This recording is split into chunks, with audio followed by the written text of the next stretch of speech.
Rest নিয়ে বের হয়ে আসতে, আসতে তো হচ্ছে ৫টা বেজে গেছে।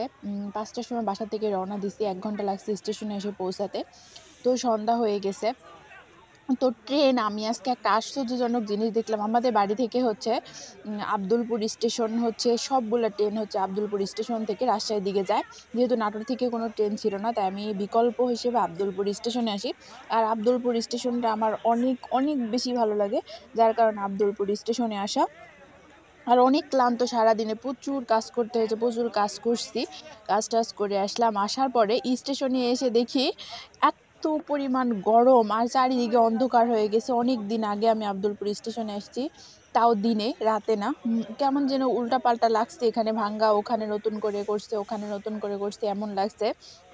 আর আরেকটা জিনিস সবথেকে বেশি ভালো লাগছে সেটা হইলো ৫ টা ট্রেন আমি এর আগে কখনো কোনোদিনই এত ট্রেন জার্নি করছি কখনো কোনোদিনই দেখিনি যে একসঙ্গে ৫ টা ট্রেন। সিল্ক সিটি ট্রেনটা হচ্ছে ঢাকা থেকে আসছে। সিল্ক সিটি ট্রেন এসে আব্দুলপুর স্টেশনে দাঁড়িয়েছে কারণ এটা সরাসরি রাজশাহীতে যাবে।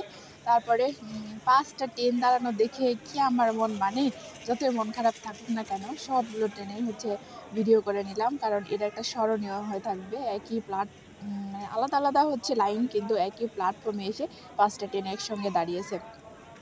তারপরে উঠলাম, উঠে এই তো এসে তখন কিন্তু অন্ধকার, আব্দুলপুর স্টেশন অনেক অন্ধকার। অপেক্ষা করতে, করতে প্রায় রাত্রি ৯টার সময় আমি এই ট্রেনে উঠছি।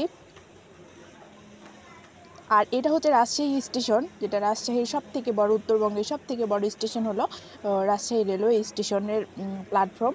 যেখানে এসে সিল্ক সিটি ট্রেনটা দাঁড়িয়েছে। আমি ট্রেন থেকে নেমে এই যে হচ্ছে সবাই নেমে বের হচ্ছে। এখান থেকে একটু ফুটেজ নেওয়ার চেষ্টা করেছি। তো এইখানে ট্রেন যখন আসে দাঁড়ায় রাজশাহীতে, রাজশাহী স্টেশনটা রাত-দিন কিছু বোঝা যাবে না এখানে। এত লাইটিং আর এত সুন্দরভাবে সাজানো আমাদের রাজশাহী রেলওয়ে স্টেশনটা। এখান থেকে যত মানে উত্তরবঙ্গের যত হচ্ছে যাত্রা, ট্রেনের যত শুরু এখান থেকে হয়। আমার এত বেশি ভালো লাগে, এত বেশি গোছানো। আমি আমার আরেকটা ব্লগে যেহেতু এই ব্লগটা একটু বড় হয়ে গেছে, আমি আমার আরেকটা ব্লগে হচ্ছে শেয়ার করব। রাজশাহী রেলওয়ে স্টেশনের হচ্ছে সামনের অংশটা। এত, এত বেশি সুন্দর আর এত কারুকার্য করা। আর প্ল্যাটফর্মের এরিয়াটা এত বড় মানে ভাবতেই কেমন যেন লাগে যে এত সুন্দরভাবে হচ্ছে সেই ব্রিটিশ সময় থেকে আমাদের এই স্টেশনটা এরকম সাজানো গুছানো আর এর কারুকার্যগুলা এত সুন্দরভাবে করা।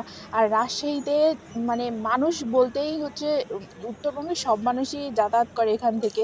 চাকরিজীবী, কর্মজীবী, শ্রমজীবী, শিক্ষক, শ্রেণী পেশার স্টুডেন্ট সব পেশার মানুষ এখান থেকে যাওয়া আসা করে। রাজনৈতিক সব বিষয়। কিন্তু এখানে চাপায়ের মানুষের সমাগম এত বেশি, আমি যেদিন যখনই এসে এই স্টেশনটাতে নামবো, দেখবো যে চাপাই।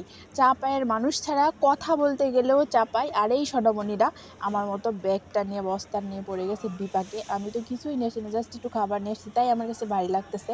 আর এই ট্রেন জার্নিতে সবথেকে বেশি হচ্ছে খারাপ হইলো, কোনো কিছু হচ্ছে বহন করে এক জায়গা থেকে আরেক জায়গায় নিয়ে যাওয়া। তো এই সোনামণিরা দুজন মিলে শেয়ার করে, করে এই ব্যাগ দুটো টেনে, টেনে এইভাবে কষ্ট করে নিতে অনেক দূর যাইতে হবে।